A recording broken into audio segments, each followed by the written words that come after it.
नमस्ते छात्र। आपके पाठ्य पुस्तक में कुल 5 वृंद के दोगे हैं। इनमें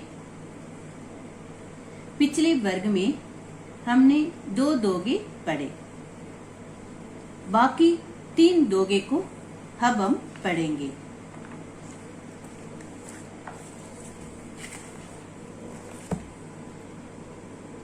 तीसरा दोगा, जो पावे अति उच्च पद, ताको पतन निदान, ज्यो तपी तपी मध्याक लो अस्त होते बान। निदान करते अंत, तपी तपी इसका अर्थ है तप तप कर, मध्य इसका अर्थ है दोपहर तक, बाण करते सूर्य।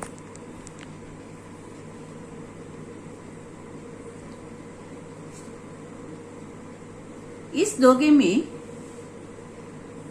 वृंद जी कहते हैं कि जो बहुत ऊंचा पद पाता है उसका अंत में पतन भी होता है। और एक बार बताती हूँ, कवि वृंद जी कहते हैं कि जो बहुत ऊंचा पद पाता है उसका अंत में पतन भी होता है। इसका उदाहरण कहते हैं,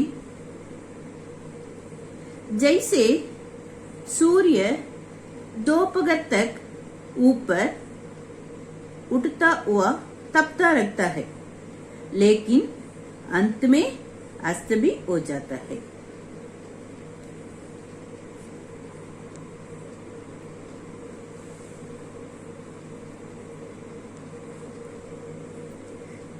वृंद जी कहते हैं कि सूर्य सुबह निकलता है, वह तपते हुए दोपहर तक ऊपर उड़ जाता है, वही शाम को अस्त होता है। इसी तरह जो ऊंचा पद पाता है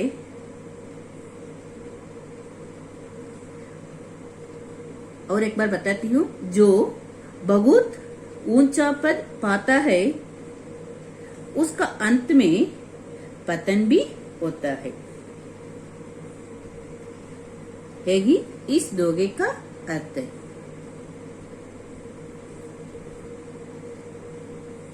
चौथा दोगा,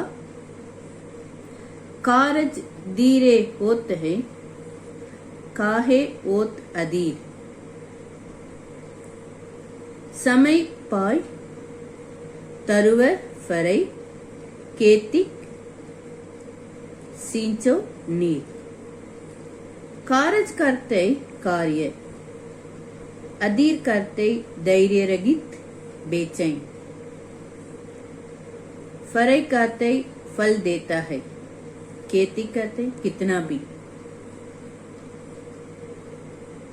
इस दोगे में वृंद जी कहते हैं कि कार्य धीरे धीरे या क्रमशः ही होता है। तुम अधिक क्यों होते हो? इसका उदाहरण बताते हैं, मौसम आने पर ही वृक्ष फल देता है। और एक बार बताती हूँ, वृद्ध जी कहते हैं कि मौसम आने पर ही वृक्ष फल देता है, चाहे कितना भी पानी देकर उसे सींचो।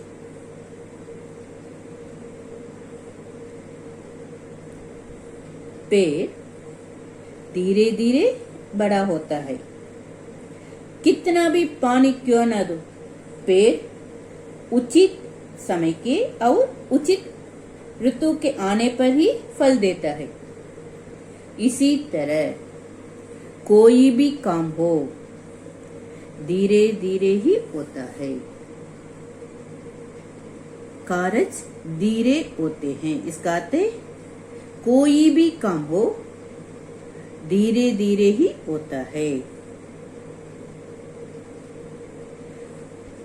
काहे ओत अधीर, काम जल्दी ना होता ऐसा सोचकर अधीर क्यों होते हो।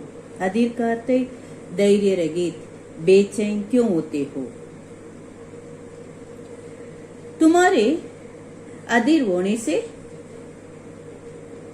काम तुरंत हो नहीं जाता।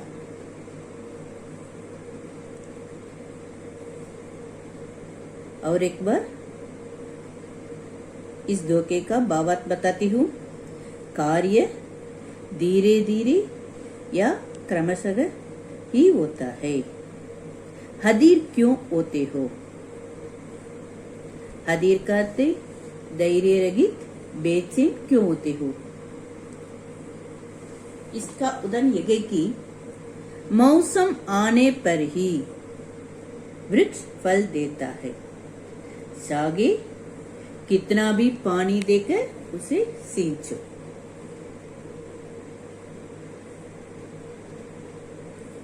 उचित समय के और उचित ऋतु के आने पर ही वृक्ष फल देता है।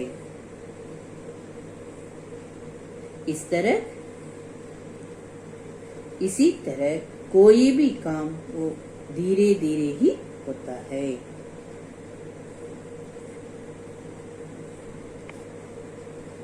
तुम्हारे अधीर होने से काम तुरंत हो नहीं जाता।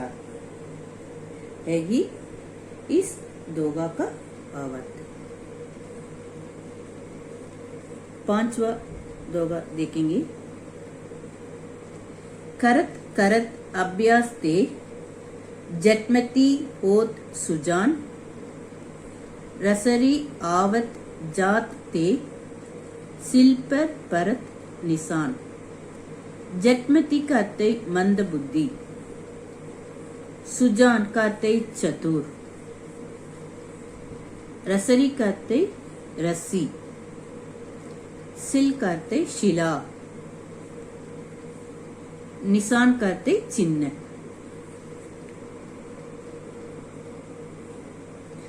वृंद जी कहते हैं कि जिस तरह बराबर रस्सी के आने जाने से शिला पर निशान पड़ जाते हैं। है गए शिला। शिला का अर्थ पत्थर का बड़ा टुकड़ा, चट्टान, अंग्रेजी में रॉक कहते हैं। जिस तरह बराबर रस्सी, रस्सी को अंग्रेजी में रोप कहते हैं। जिस तरह बराबर रस्सी के आने जाने से शिला पर निशान पड़ जाते हैं, उसी तरह अभ्यास करते करते मंद बुद्धि का आदमी भी चतुर बन जाता है। कवि वृंद जी कहते हैं कि जिस तरह बराबर रस्सी के आने जाने से शिला पर निशान पड़ जाते हैं, बराबर रस्सी के आने जाने से ये शिला पर निशान पड़ जाते हैं, उसी तरह अभ्यास करते करते मंद बुद्धि का आदमी भी चतुर बन जाता है। पत्थर ठोस और भारी होता है। ठोस का अर्थ है मजबूत, स्ट्रांग, और भारी होता है। रस्सी पतली और कमजोर होती है, फिर भी रस्सी के लगातार आने जाने से पत्थर पर भी निशान पड़ जाता है। इसी तरह लगातार अभ्यास करने पर मंद बुद्धि का व्यक्ति भी विद्वान हो जाता है, चतुर बन जाता है। अब समझ में आ गई ना? एक बार पढ़कर दिखाती हूँ। करत करत अभ्यास ते जटमती होत सुजान, रसरी आवत जात ते सिल पर परत निशान।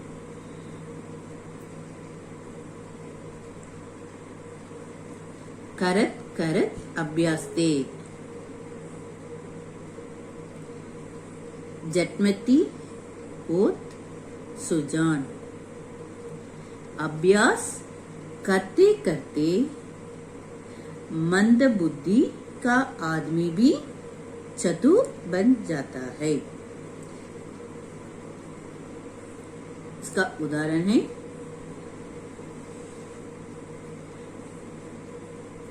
जिस तरह बराबर रस्सी के आने जाने से शिला पर निशान पड़ जाते हैं,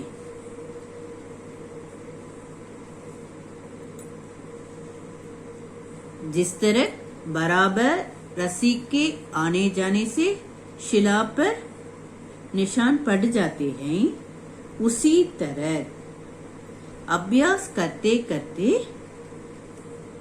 मंद बुद्धि का आदमी भी चतुर बन जाता है। अब समझ में आ गई ना?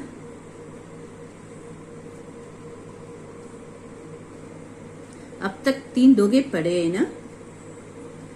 इन 3 दोगे को एक बार और एक बार बताती हूँ।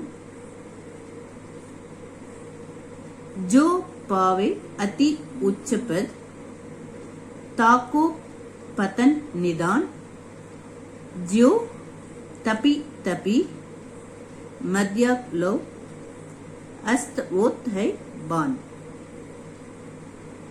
मध्य लो इसका अर्थ है दोपहर तक।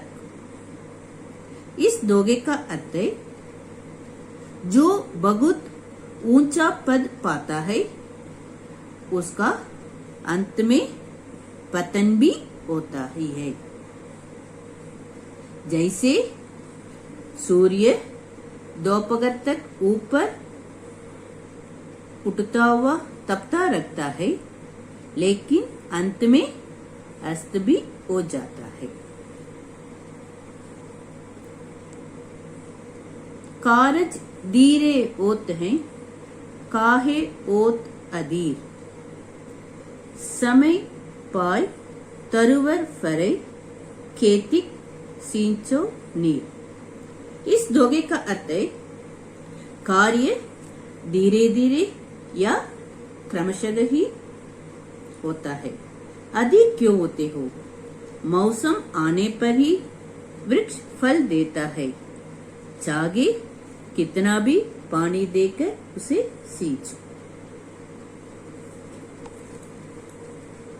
करत करत अभ्यास ते जटमती होत सुजान, रसरी आवत जात ते सिल पर परत निशान। इस दोगे का अर्थ है जिस तरह बराबर रस्सी के आने जाने से शिला पर निशान पड़ जाते हैं, उसी तरह अभ्यास करते करते मंद बुद्धि का आदमी भी चतुर बन जाता है।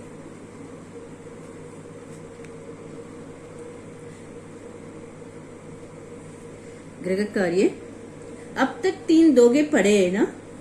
इन 3 दोगे को अच्छी तरह एक बार लिखिए। धन्यवाद।